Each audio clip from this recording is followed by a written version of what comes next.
Well, Katie's just started hoovering. Can you hear that? Yeah, I can hear that.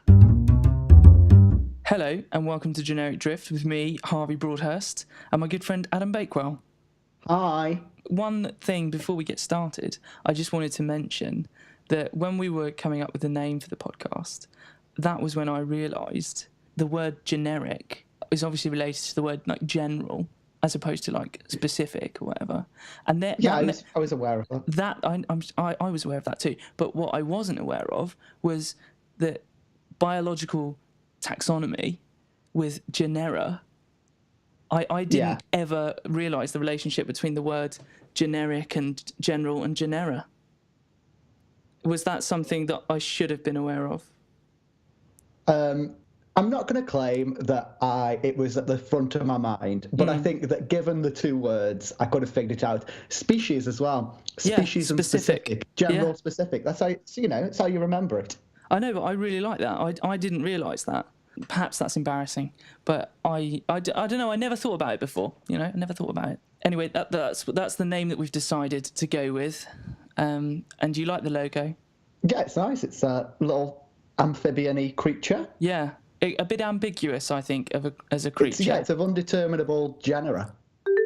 To kick off, then, it might be worth mentioning that you graduated from your masters. Yeah, I did. Finally, I was really disappointed actually, because you've graduated from Hull as well, Harvey. In the booklet that you get to go along with graduation, if you got a 2-1 or a first or a merit or distinction for a master's, it prints what you got next to it. Mm-hmm. But so imagine my horror when I graduated and there was no grade next to my name. So everyone here is thinking, that person only got a pass. Mm. But mine was pass-fail. What's a pass-fail? Well, you just either pass it or you fail it. Oh, sorry. I thought you meant that was the grade you were awarded. A pass-fail. Okay. I've had another round even in the pass-fail system. I remember you telling me a little while ago that was the system with a master's. You don't get graded like you do with a normal degree. You get either a pass or a fail. And I mean, in a way, I think that makes sense because that's kind of how the world works, isn't it? When you submit a paper, it's either approved or not approved. Yeah, but if everybody else was graded on a pass-fail system, this would be okay. But because there were multiple subjects all getting MSCs at the same time, and some of those programs have merits and distinctions printed. Oh, so is that sitting right? Around me, yeah, they were all sitting around me, hoity-toity, talking about who hadn't got anything by their name. And these are people who don't know me because I first graduated nearly 3 years ago now. Mm-hmm. So yeah, I wasn't happy with that, but So why that is confusing. So for a biology master's, you don't get distinctions or merits, but for other course programs, you do. Those immunology and stuff like that, where it's like an actual master's course, and you do exams and you do a taught master's as opposed to like research masters. Yeah, so mine was a master's by research, where all I did all year was just one dissertation, like finding out about one topic, and that's pass-fail. Right, I see. And arguably better. Again, I think that makes sense because it's research and there is no distinction or merits in the research world. So, there is when it's taught. I think... I mean, you say that, but I mean, Nobel Prize is on the card. Okay. All right, man. I'm sure it was very good. I don't know if it was Nobel Prize worthy, your master's thesis. Maybe not. We'll see. Only time will tell. We will see. If you do get to go to the Nobel Prize, the awards ceremony. I think that makes it sound a little bit like reality TV. The cast of X on the Beach are going to be handing out the Nobel Peace Prize, award ceremony. I guess it is. They do have an awards ceremony, right? Surely they do. You can be my +1 when I get nominated, and then we'll find out together. That's what I was going to ask. So thank you very much. Good. I look forward to that. I truly do. But yeah, okay. So you enjoyed it though, other than the fact that no, it's very boring. Yeah, lots of clapping again. I didn't get stopped by the Chancellor again. I try and look as open and warm as I possibly can, but she just doesn't seem bothered. I hate that system. I think that system is wrong. So for people listening who haven't been to a graduation, essentially... Specifically at the University of Hull. Well, I don't know how they do it anywhere else. Maybe it is specific to Hull, but basically at my graduation and at Adam's graduations and whatever, every other graduation that I know of at Hull, the Chancellor stops people as they're walking across the stage to have a little chat. Every once in a while, maybe once every 10 to 15 people, or is that too frequent? Yeah, like 1 in 20, unless you seem a little bit special. So she stopped every single person who did a PhD. Oh, really? I mean, you add that onto the time that every single person gets their thesis title read out. I mean, some of them. Oh. Yeah, it does slow things down. But basically, I just think it's so weird how... So just to clarify, people walk across the stage and that's it, like, well done, graduated. They call out your name, you clap, whatever. You get a certificate in a horrible brown manila envelope. Yeah. I can't imagine they do that. Off stage, of course. This is like a private thing. You don't get it in a, like, scroll. You pose for your photos with a plastic scroll. Yeah, which is like a piece of PVC piping, isn't it? Like it's not... It's like a piece of plumbing. It's not like a paper scroll or even like a piece of plastic that's made to look like a paper scroll. It's just a piece of PVC tubing with a bit of ribbon tied around it. That's what they've thought. How can we make this look more like a piece of rolled up paper? Oh, I know, tie a bit of ribbon around it. It's just not good enough. This isn't... I mean, I don't want to besmirch the good name of Tempest, the photographers, but I don't think that's a specific to the University of Hull thing. Maybe not. I can't imagine that's the way they do it at Oxford or Cambridge or like Russell Group universities, though. Well, you'll be able to tell when you get your PhD at York. You'll be able to tell me if, when you climb the university prestige ladder, the scroll isn't a piece of plastic. I don't know. I mean, I'll do an investigation of that beforehand, and if not, I will be taking up my Nobel Peace Prize and just saying, just take a picture of me with this. Do you have any biology news? Yeah. Go on. So it ties in with a news story there. What do you think about the bridge? What bridge? Well, the new bridge, Boris's bridge. Oh, Boris's bridge to France. I mean, I don't know. I haven't read that much about it. I know he's wanted to do a few construction projects and that none of them have really paid off. The only one that I think he's commissioned properly and it's gone all the way to fruition was the cable car over the Thames, which, as far as I understand, living in London, nobody ever uses. But I mean, yeah, his point is the fact that we've only got the Channel Tunnel connecting us to Europe permanently is ridiculous. But so are the pictures of the bridge that I've seen. I haven't seen the pictures of the bridge. Oh, it's a bit wonderful. I love it. Like, it goes a bit into the channel as a bridge, and then you go down like a corkscrew 4-lane motorway, and then it becomes a tunnel, and then you corkscrew out of it. It's another tunnel? Yeah, but a road tunnel. Oh, okay, as opposed to a train tunnel. Yeah. Can you send me the pictures so that I can have a look? Okay, yeah, okay. And then what I'll do is I'll put them in the show notes so that people who want to have a look at the pictures of the new tunnel can have a look. Well, they seem quite keen for it in France.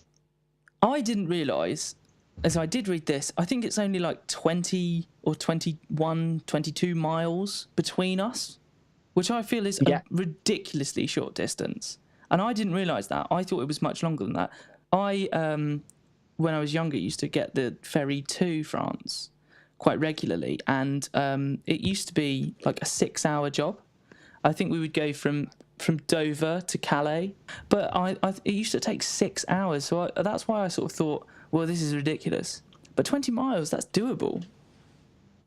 Yeah, but it doesn't take that long on the train. And you can move your cars on the train. Anyway, the reason I wanted to talk about the bridge wasn't to discuss its merits or bad things. It was because it reminded me of a scientific, I don't know whether you call it a discovery, but a scientific news this week about biomaterials. Okay. I don't know whether you saw this. It was the idea that we could incorporate fungus, like fungal spores, into concrete. So then as the concrete ages and weathers and you get cracks in it, the oxygen and water would get into those cracks and the fungus will become active, and part of its metabolism would be to make calcium carbonate, which would fill in the cracks, and then it just spore up once the crack had been filled in. And so I was thinking they could use this kind of technology in the bridge. That's. I mean, I have a couple of questions. So, Okay. So, wouldn't you have to feed the fungus? Yeah, water and oxygen. And that's all it needs. Apparently. So, would you have to? Or maybe there's some medium in the concrete as well. Yeah, but surely then that's limited. Would you not be? Would you have to spray this material with water? No, so you know how you make concrete? Yeah, with like cement. Go on, then how do you make concrete? You get like one of those cement mixers, and then you pour in some cement, I think some sand and some water, and it goes round and round, and then you get a little spade. You push it in, bring it out, and build whatever you want with it. Well, I don't think they're going to use a spade to build a bridge over the channel, but yeah, you're essentially right. I was just thinking about how my dad did it in the driveway. That's my own experience with concrete. But go on. It sounds lovely. Imagine if they also had some spores in there. You put more spores in. Mm-hmm. And then, yeah, you just incorporate it within the mix. But then the spores, you can't just incorporate into the mix, can you? Because only the spores on the outside of the structure would have access to oxygen. The spores on the inside would all be wasted, right? Yeah, but they live until they're exposed to oxygen when there's a crack, when there's your structural damage. Then they become active. They're able to survive within the concrete. Yeah. I think if it does work, I think it's a good idea. It's a great idea. Biomaterials or whatever. It's good. I like the idea that over time you could get so many cracks, and so that it would just essentially be like a shell built of calcium carbonate, but because of the size of it, like that would still work. Like it would still be the structure. Yeah, I like that too. So it basically replaces it with calcium carbonate over time. Yeah. Well, I don't know whether that's what he's claiming. Like a coral. Coral's like that, isn't it? Exactly. I was thinking about the Christopher Eccleston, David Tennant's TARDIS. What do you mean? You know, like the structural part of it, like the beam bits. Yeah. You know the TARDIS. Yeah, of course. I remember. I know Doctor Who very well. So you just mean aesthetically? That's what it makes you think of? No, because that's living matter. Oh, is it? I don't remember that. Oh, yeah. Well, it's not, they don't harp on about it. It's just a little bit of... Obviously, nobody else's TARDIS has had that in it either. I wonder why. Like the sort of... They have to spray it too often. Maybe. Well, yeah, maybe. Yeah. Well, I think it's a good idea. And I am looking at the picture that you've sent me now, and I think it looks amazing, actually. Like the bridge? I love the look of it. Yeah, it's nicely... It's not going to happen, though. It's not going to happen. It's simply not going to happen. Like that would be so expensive. That is a really important shipping lane as well. So, like, well, that's why you've got the tunnel.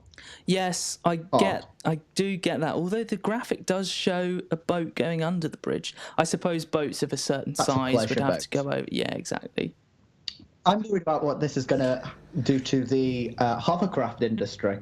Well, the hovercraft industry's been suffering for as long as I can remember. That hovercraft, the only commercially available hovercraft in the UK between Southsea and the Isle of Wight, has been very, very tatty.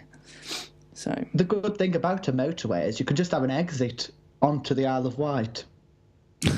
Yeah, they'd love that. There's actually a thing on the Isle of Wight. There's a thing on the Isle of Wight for as long as I can remember. People have been saying, let's build a bridge to the mainland. The fixed link, they call it, and it's never going to happen. I think somebody's estimated that it would cost billions of pounds, and that again, the Solent is a very important shipping lane as well for lots of ships coming into Portsmouth, Southampton, and whatnot. So it's never going to happen. But people do, bring up the debate every now and then, and whenever they vote in a new MP, it's like, what do you think of the fixed link? And somebody always says, I don't think we should do it because I think an island should be an island or something like that. Anyway, I really like the look of this tunnel. It's not going to happen. And the funguses? And I like the fungus idea too. What do you know about Elon Musk? And specifically SpaceX. You know SpaceX? No. So SpaceX is his space exploration, rockets delivering payloads into Earth orbit, that sort of thing. And it builds rockets. The big thing is that they build reusable rockets. So the rockets set off, they split, the boosters come off once the rocket reaches a certain altitude and it no longer needs that thrust. Then those boosters can return back to Earth, land, be refilled and reused. So that's like groundbreaking new stuff in the field of rocketry. The field of rocketry. It is. That is what it is. That's what it's called. The I think it is. Anyway, so Elon Musk has famously said that he wants to die on Mars. The quote is, "I want to die on Mars, just not on impact." So he wants to bring humans to Mars. That's his dream. And basically, he created SpaceX, created this reusable rocket thing, and now he's got Tesla motors working, with automation and basically that's also that he can build these amazing Mars exploration like modules in the future or whatever. So I am immediately engaged with that. I think that's incredible stuff. Why bother with Mars? Why bother with Mars? I'm pretty sure if there was something there, we'd know about it. I don't think we are looking for something there. I think it's about. Well then, don't go then. But no, but I think it's about population problems and in the future potentially being able to move people to Mars. I think that's what that's all about. I don't think we're going there to look for little green aliens. It would be an amazing feat to be able to put a man on Mars, Yeah. And so Elon Musk is the guy who's going to do it. It looks like he's the one. Everybody, I think, in the Mars exploration interest bubble, they're all looking to Elon Musk. They're like, he's the guy, who's really serious about this. Yeah, I mean, I think that going to Mars is obviously like an important step in our exploration of the galaxy and beyond. I don't know how happy I am about it being in the hands of a private company. Well, this is the thing. Self-interested private company. Oh, really? Well, I mean, SpaceX has got a bit of a controversial record with their rockets anyway. Like, they've had a couple of hiccups, rather explosions in the past. But you take your risks. They're in the field of rocketry. Exactly. These things happen. These things do explode, and that's what's happened last month. I think it was. They took a payload from the U.S. government. They took a satellite, a really top secret satellite that nobody knows anything about, and they put it into space or whatever, and nobody knows whether it actually delivered its payload or not. Because it was so top secret, nobody knew what department had commissioned it or anything. Like, they couldn't say, whether it had successfully been delivered or whether it had exploded or whether it had come back to Earth, So that I think is a little bit unsettling. People don't know what's happening there. And Falcon 9, which as far as I understand is like their most popular rocket, has, as I say, exploded a couple of times. Now, this month next month... Falcon 1 to 8 have exploded. I don't think they had 1 to 8. I think there was a Falcon 1, and then they went straight to Falcon 9. I don't know. I might be wrong. There might have been Falcons 1 through to 8, but I don't think there were. But the next rocket is Falcon Heavy, and this is the one that people are gearing up for. This is a launch.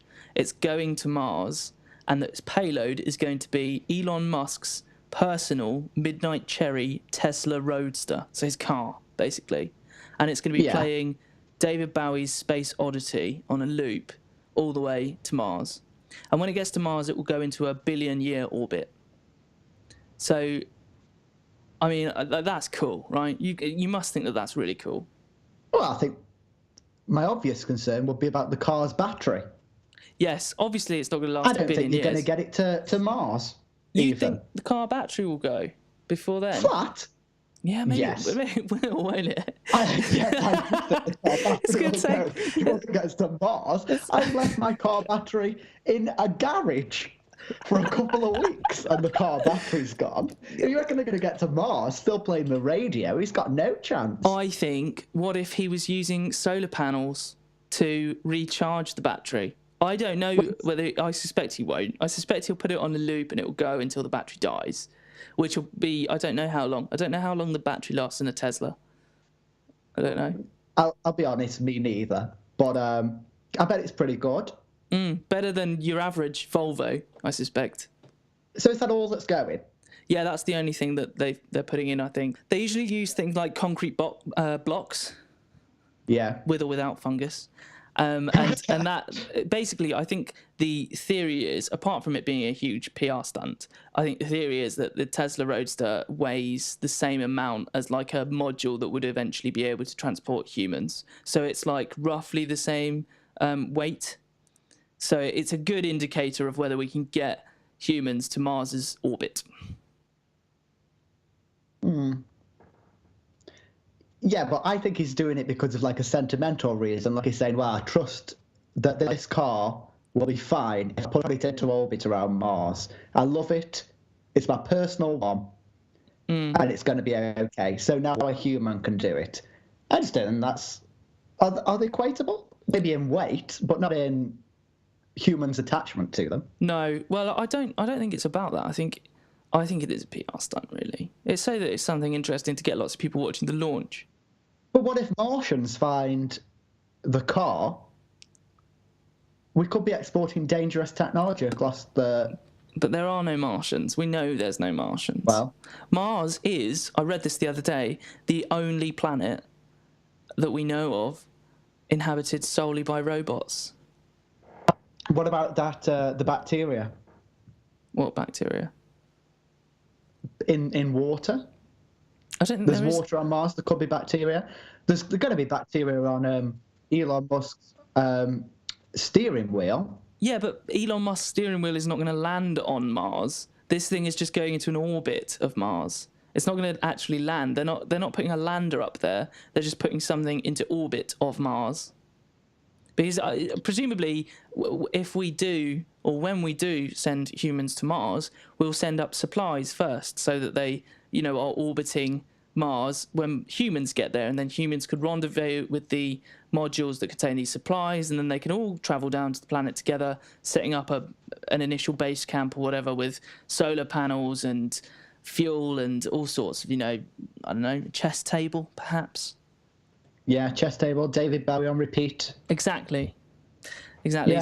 So I think the bacteria I don't think is an issue. I don't know whether this Tesla is going to be in a like circular orbit of Mars, or whether it's going to be attracted to Mars by its gravity and then also escape Mars's velocity or whatever, escape velocity, and just go into like a billion-year orbit around the sun or whatever. Do you know what I mean? I don't know whether it's going to be a close orbit of Mars or not. I can't see. I've done some research. I can't find that information anywhere. But I still think this is pretty cool. Good to know. Yeah, it's cool. I think it's really cool. Not biology. No, it's not biology, but it's still interesting. I thought. So I thought. You've precluded it being biology by saying only planet of robots that we know of. That's true. Yeah. Prince William's haircut. I've not seen this. I've not seen that he's had a haircut. He's gone all over bald now. He's followed in my footsteps, buzzed his head. It cost £180. What?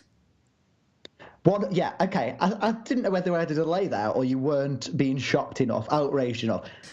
I'm looking at a Sky News article now. It says, God shave the king. Disbelief at reported cost of Prince William's new haircut. And I've got a picture in front of me, and I will include in the show notes. I think that the headline "God Shave the King" is beautiful. That's expert punnery. That's better than generic drift. That is way better. I mean, it puts to shame, really. Yeah. But what do you think of the actual the quality of the haircut? I think the quality of the haircut is fine. I think it's absolutely. What? I think it's fine. Like, I don't think there's anything wrong with that. But I don't think it's worth £180. I think he could. I would believe him if he said he'd bought one of those. Do you know those things that they have? You can buy them and you can do it yourself. Oh, I think I know exactly what you're talking about. The Babyliss thing with the contours of the head, and you just rub it all over. That's right. Yeah. Well, I've just got, because I went bald young. For the listeners, not for you. But I only committed to it, like Prince William, quite recently. And I just shaved my own, and I think it looks a lot better. Right. The way that pundits are saying, I think it looks good, I think he's made a brave step, is making me doubt all of my friendships. You think people have been lying to you when they tell you it looks good? Yeah. I think it's really good. No, it looks awful.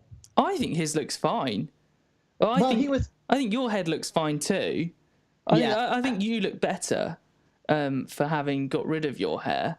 I actually think the same. But how can that be true? Because he was way more gone than me, wasn't he? I don't know, really. I guess, yes. You were thinning because in the time I knew you at university, you bleached your hair, you coloured it, you permed it. You did all sorts to your hair. So I think you killed your hair, in all honesty. I think it's genetic. What do you mean? Well, I think it's genetic. Well, it is, isn't it? Baldness. Yeah. Well, I haven't burnt out mine by perming it and whatever. I think we've got very similar problems, me and Prince William. Firstly, baldness, but secondly, people constantly lie to us because they're worried about what we'll do. I don't think that's true. I think yours looks good, and I think his looks good, and that's me being honest. I think he looks better because he was balding. He needed to do something, but I do think he looks more improved. I'm just like stunned. I think he should have gone shorter. Do you? I think I'm on the same article as you now, God Shave the King. Yes. So the top picture, very top, underneath the headline, is now. Yes. Debuting his new hairstyle at an event in London on Thursday. Oh my goodness, actually I have just scrolled down. Yes. And the next picture, it looks terrible. No, I think that's the last version, before he had it. That's I was never like this. Right. So third down is when he was handsome. Mm-hmm. But he's very thin on the top there. Oh, yeah. What? Yeah, but it's not as bad as second down. No, it's not as bad as second down, but second down he has had that cut short. Yes, I can't believe that they let him get to that stage where they were like, that's okay. That's all right. Have it all off. He looks like, when like a baby bird hatches and it's got like down just on parts of its head and body. He looks like a baby bird in that one. Yeah. I mean, I'm not saying it was the most flattering photo they could have chosen. No. But I think that people should have said to him, you've reached a point now where that time of your life where you could pay £180 for a haircut has gone. He shouldn't have been walking into a barber's thinking, £180, that's good, that's a good price. I don't think he walked into a barber's. He doesn't have the hair. You don't think he walked... It was reportedly done during a private session at Kensington Palace at a cost of £180. He didn't go into a barber's. He doesn't care how much it costs. It doesn't. I doubt he even knows it cost £180. What you've got to remember is one day, this bald head is going to be on our money. Right? On our £10 note. People are going to have 180 of them out to pay for a haircut. Because I just don't think it's good enough. It should have done what I've done. Gone zero. A zero all over. I think even in the top photo, the best photo, you can sort of see, like, he's still got that shadowy bit around the corner, and then you can really see on top where it's less filled in. And everyone's saying, oh, yeah, it's really nice. No, short, I would do it. Do you go right down to a zero? As in, like, you use a razor on your head? No, I use my clippers, but go to as short as I possibly can. Okay, right. So, like, yeah, the lowest possible grade with, like, a trimmer. Yeah, and he's got the next royal wedding coming up with Prince Harry and Meghan Markle. Well, maybe... For an invitation, I will cut his hair for free. I think it's outrageous that this cost £180. I do, but I do think he looks better for it. As I thought you looked better for it. Thank you. Well, we can put some before and after photos of me on the. Do you have some? Because I will do that. I think we should do that. Some before and after photos of you. I think a link to this Sky News article so people can see the pictures that we've looked at, because those three pictures are good, and the pun, the important pun, and also some pictures of you. Yeah, perfect. We do have something to talk about. Something very important, actually, that will be occurring within the next 10 days as we are recording this. We have something we have something to talk about that will be happening at the end of January. Yes, we do. It will be the airing of our pointless episodes. But we can't really talk about it, can we? You've already given away too much. What do you mean I've given away too much? By saying episodes, the plural.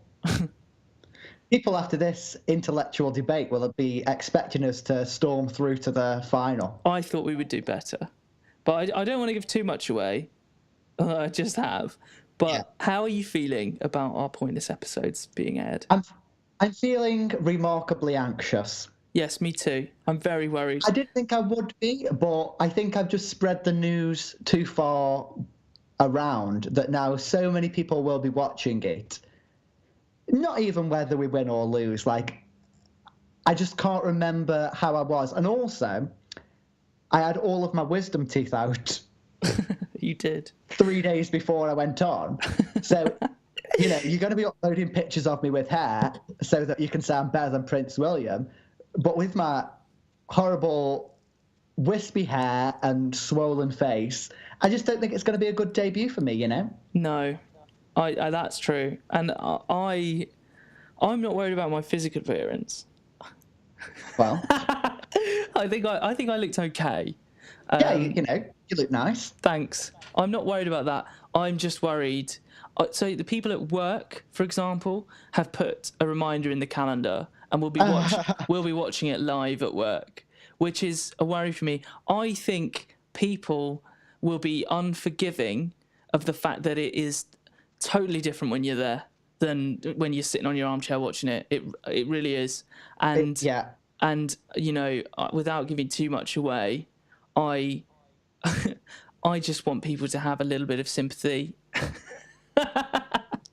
Well, without giving too much away, I hope that people channel your feelings at the time and not mine. Like, I think they will. I think that they will. I think that I will be the focal point of these pointless airings, and I think that you will manage to just, go along being quite funny.